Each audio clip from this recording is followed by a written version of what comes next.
I first started taking visualization seriously when I started competing in weightlifting around 15 years ago, because there's 3 attempts for the snatch and 3 attempts for the clean and jerk in a meet, and each attempt probably lasts less than 5 to 10 seconds, right? And you can only train so much because of, how much strain it will put on your physical body and your nervous system. And this is true in any sport, right? Or any activity. You can only, rehearse so much physically, but visualization became a tool where there was a lot of research at the time coming out around how you can simulate a lot of these experiences and these, patterns so that your body remembers them when you actually go tackle them physically. And so since those days, I've always paid attention to different techniques, different formats that other athletes or other creatives might be using, because I'm always open to testing this stuff out. And I came across this technique from Michael Phelps, and his coach, Bob Newman, had instilled this practice in him from a very early age. It was actually something that,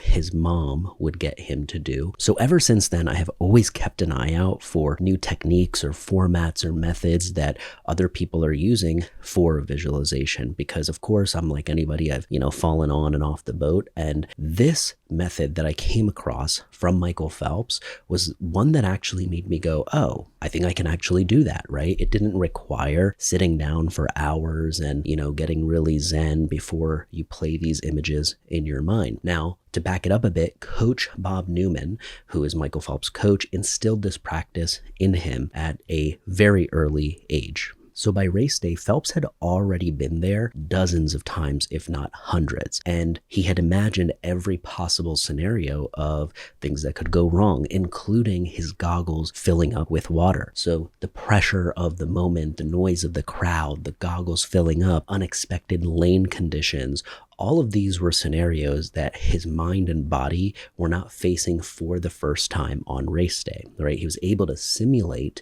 these bottlenecks and these friction points well ahead of time. One of the reasons this spoke to me is because fear exposure reduces initial anxiety. I remember this, very, very vividly, where the fear that I would feel even, right before the bar left the floor, right? The heaviness that you would feel, the barbell kind of coming off the floor, reminding yourself it's supposed to feel heavy, all right? In your visualization, if you imagine everything feeling super easy, that may surprise you when you actually are there on your meet day and things feel heavier than you expected. So I found this technique very effective in being able to simulate a lot of these things that your brain just doesn't want to do, right? It wants to maintain the illusion that everything will go perfectly. So you're probably wondering, how long does it actually take to practice this? I prefer to mix this technique with something that I heard Dr. Andrew Huberman say on one of his podcast episodes related to visualization. He was talking about how it doesn't need to be these long, drawn out sessions in order to be effective. In fact, the most effective sessions are short bursts that are 15 seconds or less, right? So when you think about imagining a certain scenario or a certain rep in your mind, it's like, who doesn't have 15 seconds, right? The hard part, I think, is calming your body down and getting into the zone of being able to vividly visualize in the first place, which, a side note, I think this has been greatly weakened, collectively for us all, just because reading has gone down. Not a lot of people read as much as they used to, and reading is one of the best brain exercises for helping your, mind come up with actual images, right? Versus when you're watching a movie or something, all those images are being created for you and given to you. So this is a way that you can also practice that muscle of being able to recreate the exact conditions and scenarios and in the environments that you're actually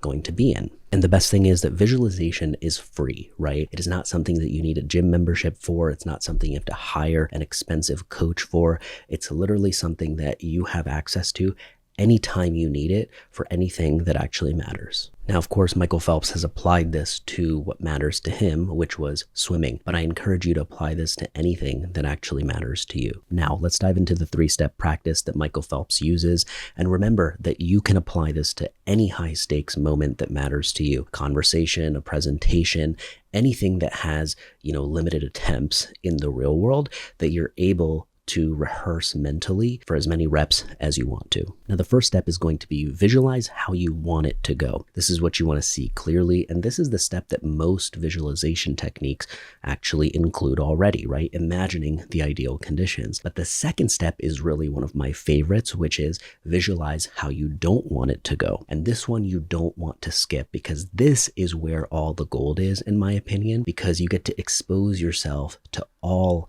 of the nuances and bottlenecks that would be absolutely terrifying to actually experience in the moment. Just like Michael Phelps with his goggles filling up, he can probably envision what would he do, right? What would his vision look like when that's happening?